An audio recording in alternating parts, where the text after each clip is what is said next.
کسی کے مقدسات کی توہین کرنا ہمارے مجتہدین نے حرام کر دیا ہے. ہم کوئی کسی کی توہین نہیں کرتے. اس سے زیادہ ظلم، بربریت اور ستم اب جو ہے ہم برداشت نہیں کر سکتے. ہم نے کفن پہن کے نکلنا ہے.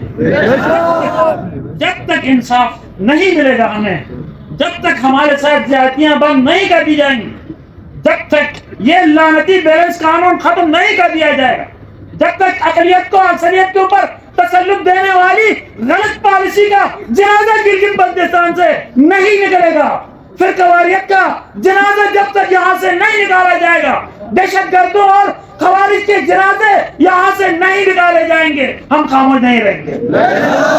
اگر صبح تک وہ رہا ہوتے ہیں یا منظر عام پہ آ جاتے ہیں، پولیس کے حوالے کر دیے جاتے ہیں، تو ٹھیک ہے، کل ہمارا احتجاج ختم. لیکن اگر کل دوپہر تک نماز ظہر کے بعد ہر جگہ سے نماز ظہر اپنے مساجد میں پڑھیں گے، جس طرح آج آئے نماز ظہر کے بعد، اسی طرح نماز ظہر کے بعد ہر جگہ سے لوگ نکلیں گے. جو گھر میں ہیں گھر سے، دفاتر میں ہیں دفاتر سے، مساجد میں ہیں مساجد سے انشاءاللہ نکلیں گے. اور جگہ جگہ پہ، ایک جگہ پہ جمع نہیں ہوں گے، کل ہر جگہ پہ ایسے دھرنے ہوں گے. پورے گلگت میں، بلتستان میں، استور میں اور نگر میں، حمزہ میں. کل جو ہے انشاءاللہ آپ جو ہے پورے گلگت بلتستان میں عصر حاضر کے یزیدوں اور ظالموں کے خلاف دو رویہ، ایک بام دو ہوا والی پالیسیاں چلانے والے، بیلنس پالیسی چلانے والے اور شیعہ دشمنی میں اقدامات کرنے والے، حکومتوں اور عہدوں اور زمینوں سے محروم کرنے والوں کے خلاف کل انشاءاللہ ایسا جانانہ احتجاج ہوگا کہ گلگت بلتستان کی تاریخ میں یاد رکھا جائے گا. ایک نوجوان ٹیکسی چلا کے اپنا گزر اوقات کرتا تھا. پنڈی سے یہاں آتے ہوئے دیامر کے کسی مقام پہ جی بی سکون نے اسے روک لیا. روکنے کے بعد انہیں یہ کہہ کے ساتھیوں سے اٹھایا گیا کہ تم ہمیں مطلوب ہو. بس اس کے بعد سے اب اس کا کوئی پتہ نہیں وہ کہاں ہے، وہ زندہ ہے یا مردہ ہے، ہمیں کچھ پتہ نہیں. اور ہم مکتب تشیع کے پیروکار ہمیشہ اس انتظام میں رہتے ہیں جب کوئی لاش آئے گی تو ہم اجتماع کر لیں گے، احتجاج کر لیں گے، فاتحہ پڑھ لیں گے اور ان کے گھر میں جا کے تسلیت دیں گے. لیکن کبھی ہم نے اپنے جوانوں کو زندہ بازیاب کرانے کے لیے اس طرح اجتماعی کوشش نہیں کی تھی جو آج ہم نے اجتماعی کوشش کا آغاز کیا. کیونکہ وہ رسان ہے یہاں پر اپنے بیٹے کی بازیابی کے لیے احتجاج کیا ہے. بحیثیت شیعہ فرد، شیعہ عالم دین، شیعہ پیش امام میری ذمہ داری ہے، میرے پر واجب ہے میں اپنے مظلوم عوام کی حمایت کروں. لہذا میں ایک مظلوم کی حمایت کے لیے آج میں نے صدائے احتجاج بلند کی ہے. اور الحمدللہ آپ لوگوں نے اس صدائے احتجاج پہ لبیک کہہ کے آپ نے بھی اس اسیر کے جتنے بھی ورثاء ہیں ان کے ساتھ ہمدردی کا اظہار کیا.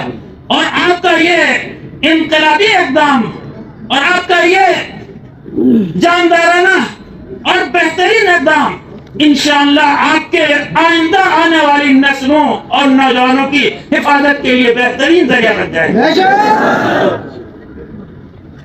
کیونکہ یہ جب چاہیں جہاں سے چاہیں نوجوانوں کو اٹھا لیتے ہیں اور انہیں اتنا ٹارچر کرتے ہیں، انہیں کی تفتیش کی جاتی ہے.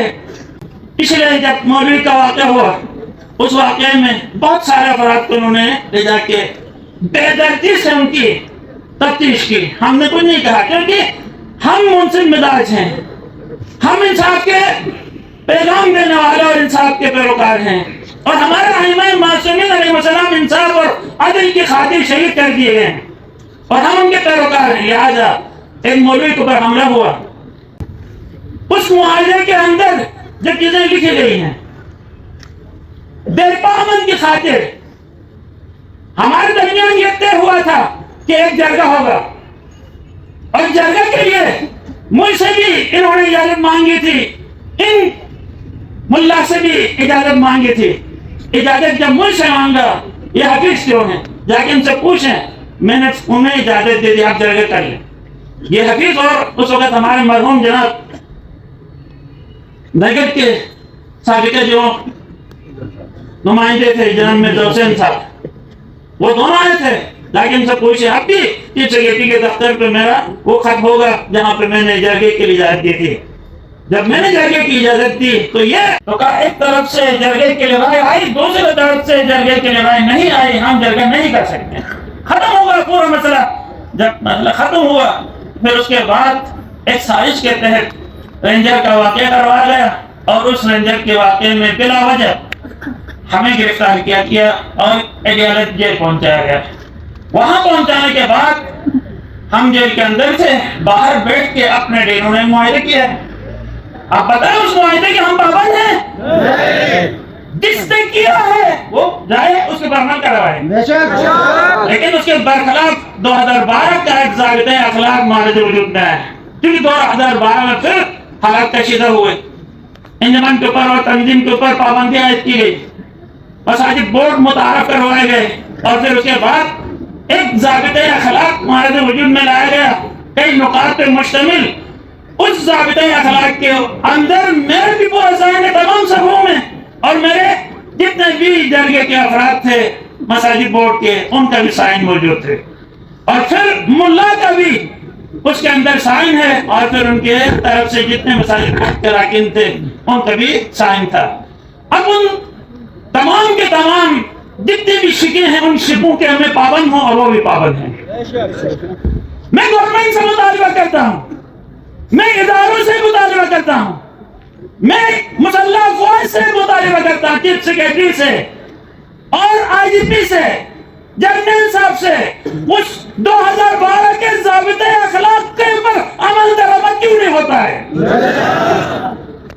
اور 2012 کے ضابطۂ اخلاق کے اندر جو لکھا گیا ہے کہ اہل بیت علیہ السلام امام علی سے لے کے امام مہدی تک نام مینشن ہے اندر، اور پھر اس کے بعد لکھا ہے صحابہ کرام امہات المومنین، ان میں سے کسی نے بھی ان کی توہین کی تو پھر ان کو تعزیرات پاکستان کے مطابق دہشت گردی کا دفعہ لگا کے سزا دی جائے. یہ لکھا ہے.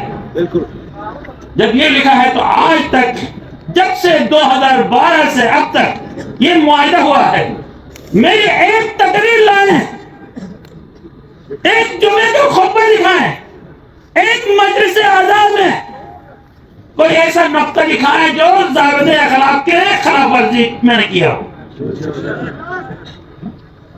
جب میں نے اس ضابطۂ اخلاق کے اوپر سائن کیا، میں اس کے اوپر پابند ہوں. آرمی چیف صاحب سے جناب